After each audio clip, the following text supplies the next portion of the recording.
Bom dia a todos. Queria começar agradecendo ao senador Lindbergh Farias e ao deputado Betinho Gomes pela organização desse evento, ao presidente Paulo Rabelo por sediar o evento aqui no BNDES, ao corpo de funcionários por comparecer e nos dar a oportunidade de debater essa medida importante para o desenvolvimento do país. Eu acho que temos bastante convergência aqui em alguns pontos fundamentais e eu queria começar destacando esses pontos. O primeiro parece ser um consenso aqui a favor do fim dos subsídios implícitos. Como o Fábio bem destacou, a medida não trata absolutamente da questão dos subsídios como um todo. Ninguém entrou aqui na questão do PSI, da equalização de taxa de juros. Essas são políticas públicas legítimas que devem ser decididas pelo Congresso Nacional. E a medida, a única coisa que ela faz nessa dimensão é eliminar os subsídios implícitos. Em algum momento eu achei que tivesse ouvido uma defesa aqui dos subsídios implícitos de um colega na mesa, mas depois concluí que era um equívoco meu e acho que esse é um ponto de convergência importante. O segundo ponto, acho que é um desejo, não só de todos aqui na mesa, mas da sociedade brasileira como um todo, de juros mais baixos de maneira sustentável, estrutural. Tá? Esse é um desejo de todo mundo, absolutamente, e o Banco Central incluído nessa questão. Questões mais conjunturais sobre condução de política monetária, isso é um assunto completamente à parte. Eu não posso entrar nesse debate hoje, temos reunião do Copom amanhã e depois, estou no período de silêncio do Copom, posso tratar de assuntos que não são considerados assuntos do Copom, mas teremos prazer de participar de qualquer debate sobre essas questões no fórum adequado, no momento adequado. Mas, do ponto de vista dos juros estrutural, essa taxa de juros de longo prazo, né, que é o que garante, ou que define o nível médio das taxas de juros ao longo do tempo, isso é consenso absoluto. Todo mundo quer taxas de juros mais baixas, acessíveis para todos. Tá? E isso só será atingido com reformas. Tá? Nenhum banco central do mundo tem a capacidade de praticar taxas de juros distantes dessa taxa estrutural por períodos relevantes. Ao longo do tempo, você não tem como desviar dessa chamada taxa de juros estrutural à custa de gerar inflação, se você tentar manter essa taxa num nível artificialmente baixo, tentando satisfazer esse desejo, mas de uma maneira que não é sustentável. Então, esse é um outro ponto onde acho que temos convergência absoluta e a medida provisória 777, que cria a TLP, contribui para esse objetivo também. Então, queria falar um pouco sobre os benefícios que vemos nessa medida. Vários já foram repassados aqui na mesa. Eu vou tentar organizá-los só de uma maneira um pouquinho diferente. Tá? Vou tentar falar das medidas, ou dos efeitos da medida que ocorrem independente de você ajustar a sua política de subsídios explícitos. Tá? Você pode querer, vamos chamar assim, desfazer alguns efeitos dessa medida que o Congresso, por exemplo, julgue danosos via uma alteração da política de subsídios explícitos, mas você tem alguns efeitos benéficos que ocorrem independente dessas alterações. Então, vou começar por aí. O primeiro é essa questão já mencionada da transparência e legitimidade democrática no processo de concessão desses subsídios, desses recursos. Tá? É perfeitamente possível que o mesmo volume de subsídios que foram concedidos implicitamente, via esse diferencial de taxa de juros, venha a ser concedido de maneira explícita.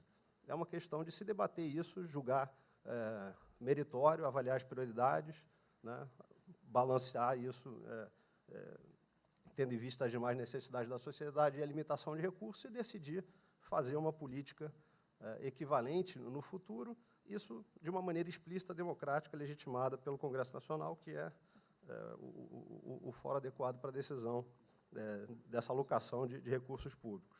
Tá? O primeiro ponto. O segundo ponto, que acho que independe de decisões sobre subsídios explícitos, tem a ver com a proteção ao trabalhador, aos fundos do Fundo de Amparo ao Trabalhador. Tá? Esse fundo, hoje em dia, também é remunerado, suas aplicações, né, seus aportes no BNDES também são remunerados pela TJLP, que é uma taxa que, em alguns momentos, inclusive, tem taxa de rende negativa, né, tem uma taxa de juro real negativa, rende menos do que a inflação.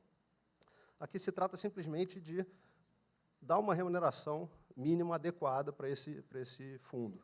Tá?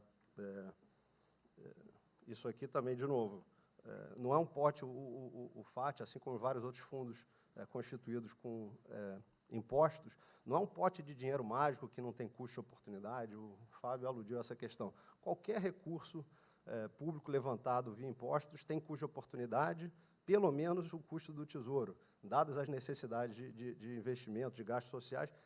O custo sombra, né, o custo de oportunidade disso pode ser pensado como sendo ainda maior do que isso. Então, trata-se também de dar uma remuneração adequada para esses recursos do FAT. E, de novo, se esses recursos que deixam de ser implicitamente aportados no BNDES, né, e transmitidos nos empréstimos através dos subsídios implícitos, se julgarmos que esses recursos são necessários para financiar projetos específicos, setores específicos, qualquer que seja a política decidida no âmbito do Congresso Nacional, há espaço para isso. A medida, de novo, 777, não trata absolutamente de amarrar a ação do BNDES, mas simplesmente eliminar esses subsídios implícitos e jogar todo o debate para subsídios explícitos, debate democrático feito no Congresso. O terceiro bloco de benefícios, que eu acho que ocorre independentemente de qualquer alteração na medida dos subsídios explícitos, é a possibilidade do BNDES atuar mais ativamente no mercado de capitais. Tá? Então, você passará a ter contratos que vão flutuar de acordo com uma taxa, a inflação, desculpa, uma taxa que já está prefixada. Se o BNDES julgar por bem meritório fazer empréstimos a taxas abaixo disso, financiadas com aporte de subsídios explícitos pelo Tesouro, equalização de taxa de juros, esses ativos que o banco constituiu, por serem algo que você pode negociar no mercado sem medo de uma canetada, uma norma alterar o valor daqueles ativos, isso terá um preço de mercado, né?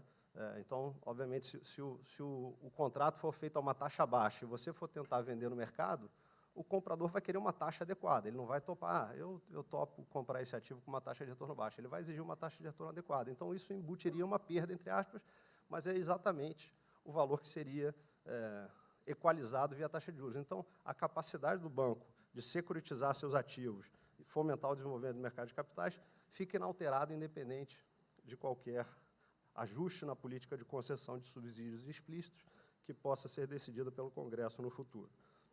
Tá? Então, todos os benefícios que nós elencamos relacionados a essa parte, desenvolvimento do mercado de capitais, desenvolvimento do mercado secundário de securitização, atração de investimento, de financiamento privado e estímulo ao BNDES para buscar outras fontes de financiamento, todos esses benefícios permanecem independentes, mais uma vez, de qualquer alteração na política de concessão de subsídios explícitos.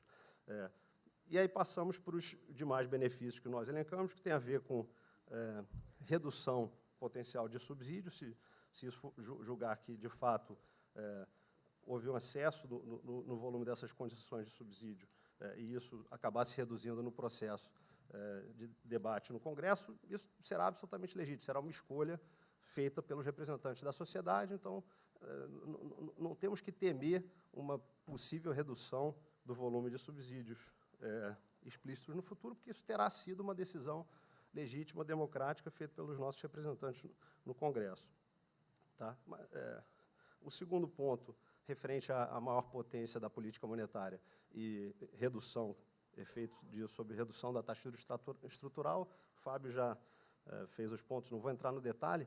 Mais uma vez, nós vemos isso como um benefício, mas se a sociedade julgar que quer proteger certos setores ou empresas de flutuações na taxa de juros, poderá fazer isso concedendo subsídios explícitos que mitiguem os efeitos de oscilações na TLP sobre aquelas operações. Então, de novo, essas outras questões que nós vemos como benefícios muito grandes para a sociedade como um todo, de novo, pode ser que tenha um impacto pontual para grupos que hoje se beneficiam do financiamento via TJLP, mas o nosso papel aqui é defender a grande maioria que não tem acesso a esses recursos e que vai se beneficiar dessas medidas. Tá? Então, os efeitos sobre potência da política monetária, queda do juro estrutural, democratização do crédito, nós vemos como benéficas para a sociedade como um todo. Pode ter grupos que acabem numa situação menos favorável depois disso, mas, de novo, são decisões que o Congresso poderá fazer, falar, quero aumentar o volume de recursos para subsídios explícitos, para setores ou empresas específicas, que julgamos meritório, etc.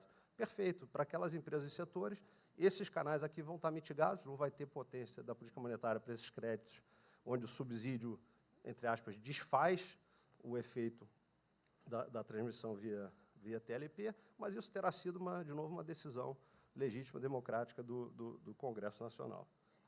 Obrigado, paro por aqui.